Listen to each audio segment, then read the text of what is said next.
Well, Michael, the opening is in full force. It's happening. Today is the first day since we're recording this. For you personally, because we have Scott Jenkins coming on next week. We talked about you some. What does it feel to be nominated by your peers from the Thunderbirds to be the tournament chair these past 2 years? Because you go co-chair, then chairman, correct? Correct. Yes, it's quite an honor.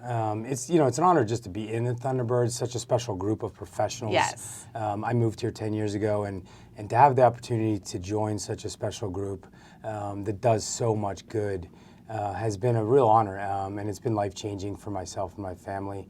And then, you kind of matriculate through different jobs within the organization. Yeah. We're very competitive. We're a very type A group of professionals. Is that like line part of y'all? Because he describes y'all the same way. He's like, it's amazing how many type A people can get together and get something done. Correct. Yeah. That's how the group works. We very ambitious, very innovative, and then obviously very competitive. And so we divide up into summer sales teams and drive sales that way. But the leadership takes a look at your performance in the group, your the way you work within the group, your skill set, and then some of your sales, and based on that and your leadership qualities, I would guess. And to be selected as the tournament chairman was a significant honor. Stand shoulder to shoulder with all of the active Thunderbirds and all of our life Thunderbirds to pull off this event all together is special. And every year, we're very proud of what we do and very motivated to do it better each and every year. And you guys do, and it shows because every year is better. And I talked to Scott about this last year. It's such a friendly, competitive group to make the next person better, right? Like you always want to make that person that's coming up behind you better. And so he's like, yes, we're competitive, and who wants to be the best, open that year? He's like, but we're all excited for everyone, that it really is just a brotherly love that comes together to make this happen. Correct. Yeah. The venues themselves, you have a chairman and then you have an assistant chairman. The chairman wants the assistant chairman to do a better job than the one before. So that's how we grow, the event. That's how we improve the experience of the fans and therefore get more money back to the hands of those that need it in the community. And at the end of the day, that's what we're motivated to do. And we've been lucky that's been, very successful at that tournament. Man, you guys have. Well, this year is going to be amazing. You guys, obviously, it's always the VIP experience no matter what year it is with the Open. Last year, we had to scale back a little bit, just because of all the precautionary measures. This year, rumor on the street is you were trying to make this one of the biggest ones yet. What are your plans to make this known more than it already is? Is that possible? Well, we have a huge fan base. We have greatest fans in golf. We do have no restrictions. The PGA Tour, the city of Scottsdale, state of Arizona. Nice. We have 200 acres of open air property. All of our venues are open air, and so we're back. The Coors Light Bird's Nest is back. We have an inaugural event on the 16th hole, which we're very proud of, and has been kind of cultivated over 5 years. And looking at the 16th hole, it's a great venue for golf, but it's also going to be a great venue for music. I know, this is really cool. This is the first year you're doing this, right? Yeah, first year we're doing this. We've been looking at this for 5 years, and it's a great fit. The Phoenix Open, the Waste Management Phoenix Open, has always been a great pair between sport and music with the Bird's Nest. This is just another unique way that we can expand our ability to get back in the community and get some of the biggest musical acts in the world. With that kind of venue, we have the ability to get acts that the Bird's Nest just doesn't have access to. I mean, that literally is one-of-a-kind concert. Oh, yeah. Music experience like no other. I am so excited. Tell me how you went into planning this year and making some things different as the chairman. So we're very excited. Taylor Morrison is our new presenting sponsor. Nice. We had what was called the Ridge in 2020. They came in, they wanted to rebrand it, which we were very happy about. They're a great partner. They're going to be a great partner for years to come. So we took that concept on the 12th hole, which is the biggest hill on the golf course, the tallest point on the golf course, with 4 golf holes of great viewing potential. And so we kind of made that a linear structure, much more user-friendly, in my opinion. It's massive. It's 36,000 square feet. Wow. Amenities throughout it. And so, the general admission fan can make their way out there.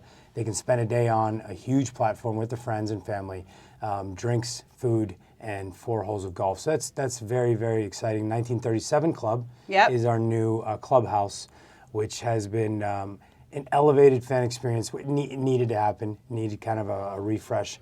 And it's going to have the food and beverage curated by the Scottsdale Fairmont Princess, and just, kind of better decor and a new fan experience at the 18th hole, which is the best finishing hole in golf. Oh, so yeah. now we have a venue that's worthy of that. And then the 16th hole. Of course. Our iconic 16th hole looks very different. The Loge okay. level. Yeah. We moved some earth this summer. The golfer's right was a little berm. We took out enough earth to allow us to have one level Loge concourse, and we have 50 total loges on Wow. the lower concourse that are, at the end of the day, I think the hospitality on the 16th hole is the best hospitality in the world. Yeah. Second, maybe the Masters in some places. But it's going to be epic. We have 3 super loges behind the tee box and 297 skyboxes on the 16th hole. Holy moly. Over 17,000 fans. Y'all are really getting it. I am so excited. I'm just like sitting here smiling, listening to you, Yeah. like, yes, it's coming up. We got to go a couple years. It was my first year here in Scottsdale, and so we went and had some friends coming in, and we had the best time. They're coming in again. They'll be here in a few days. It's just one of those things. I'm so lucky it's in our backyard here, Michael, and then we get to experience it every year. What I've learned, you invite a friend, they become a consistent? A regular, yeah. That's funny. Yeah, Great. The calendar gets marked each and Yeah, every year. that's exactly kind of what happened. This year, we're so lucky. This year, I'm sending my kids up to Flagstaff with Grandma for the weekend. So we're going to have the adult house, we'll call it, right around there. Yeah, this time of year, Thunderbirds become friends with lots of people that they haven't talked to in a year. Yeah, it's pretty I neat. bet.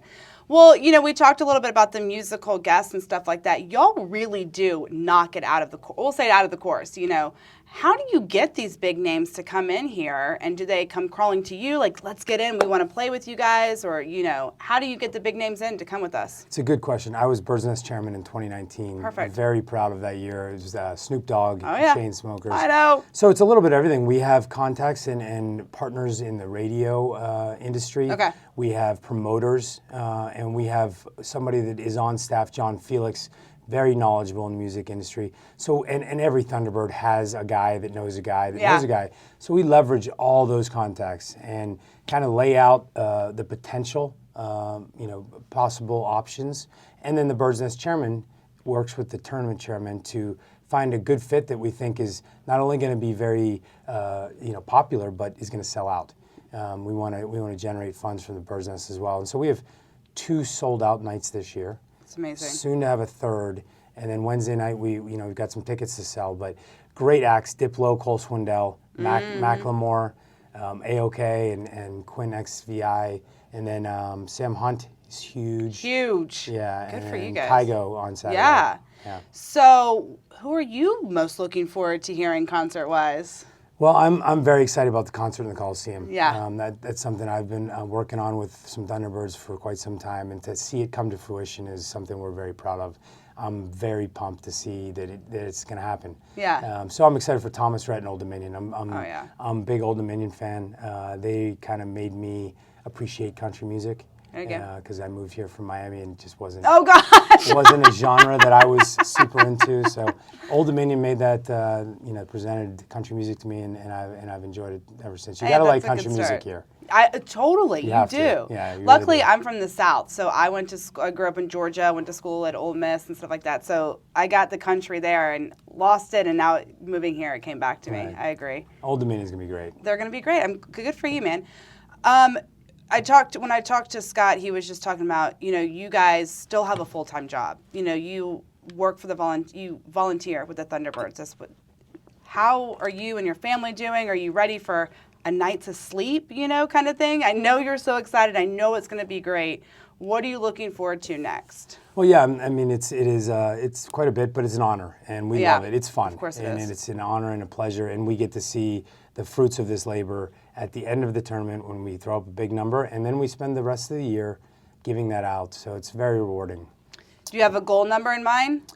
No, we don't, because with COVID, we had kind of a bit of a reset, and so and it's good for the organization to take a look at how we're, doing things. Yeah. Would I have a number in mind? I think we're going to have a record revenue number, and then how much we end up having to give out. I hope it's over 10 million. Yes. And All right. I feel very confident it will be. Well, let's do that, guys. And we need the community to get out there. So if you haven't gotten your tickets yet, go. Yeah, It's for the kids. WMPhoenixOpen.com. There's general admission tickets for $50 and $75. Easy. Bird's Nest tickets are on sale. And Greenskeeper.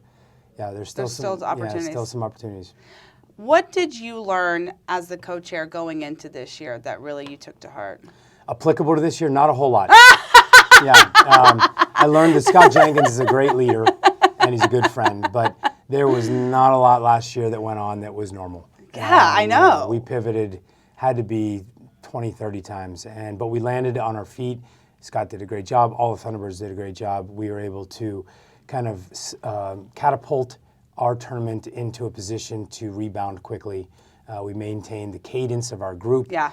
We maintained, our client base was very engaged, and we were able to maintain 95% of our Skybox, client great. base, stayed involved, stayed committed, and so that's why we're in the position we are now to have such a successful tournament. What are you learning now with your co-chair? Are y'all kind of like doing this together in that sense, since you didn't? We have the greatest staff in the world. The Thunderbird staff is an office full of professionals that are the best in the business. They're unbelievable. They do the work of 30 different professionals, and they're very well versed in doing the impossible and doing it fast. And so all of our team, along with our executive director Chance Cosby, and my assistant, Cheryl Hussey, they get it done. They can get anything done. I've seen it. And y'all do it so easily that people like me have no idea, right? Like it just goes off without a hitch to people like us. It's pretty remarkable. We kind of came to them and said, we're going to put a concert on the 16th hole the Saturday before the tournament, and we're going to put 12,000 fans out there. Y'all did it. And the office have pulled off a concert in addition to the biggest sporting event in the world. They're tired, but they're the best. It's worth it, guys. It's worth it. Thank you so much. You keep adding. Are y'all where are we finding all this land to keep growing on and bringing more and more people in for the excitement of the tournament? Well, we've changed and added. The 16th hole is pretty much exhausted in terms of size. Okay. The 17th hole has been a great place to add more venues. Yeah. We have the Sky Bar, which is above Members Club, which is right towards the tee box by Cove. Yeah. On Golfers Right on the 17th hole. 17th hole is exciting. It's a great place to be. Bay Club's amazing. Yeah, you're right. I came here it's my 8th year as a Thunderbird, and I think for the first 2 we didn't have Bay Club or the Cove. So things have changed. Scorekeepers and 18.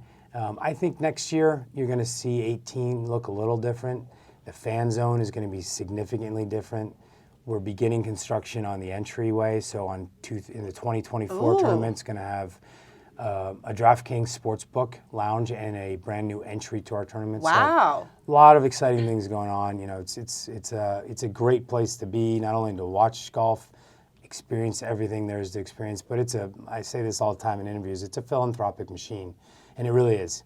The money we can generate out of this event is like no other. It's the truth. Next year is going to be even bigger. We have the Super Bowl, in town. Everything is just going to be huge here in Scottsdale. I have no doubt, Michael, that every year y'all just outdo yourself somehow. And the friendly competitiveness to make sure y'all work together as the Thunderbirds, group to get it done is really awe-inspiring. So thank you for what y'all do for this valley. It's our pleasure. Thank you. All right, one last question. What is your favorite Scottsdale vibe, Michael? My favorite Scottsdale vibe. Yeah, I know. What do you mean by that? So, a lot of people, and we'll cut this out, so I'll ask it again. Anything. What's your favorite thing about Scottsdale? Do you like the nighttime, the restaurants, the golf courses, the people, anything like that? Yep. Okay, I'll ask again. All right, Michael, before we leave, one last question. What is your favorite Scottsdale vibe? Well, I've lived all over the country. I think Scottsdale, Phoenix, the Valley is a land of convenience. Everything is just easy. Everything's nice. People are great. The weather's exceptional. But it's just easy to do life here. And I've really appreciated that. I lived in South Beach. I've lived in San Diego, in Virginia, D.C., New York.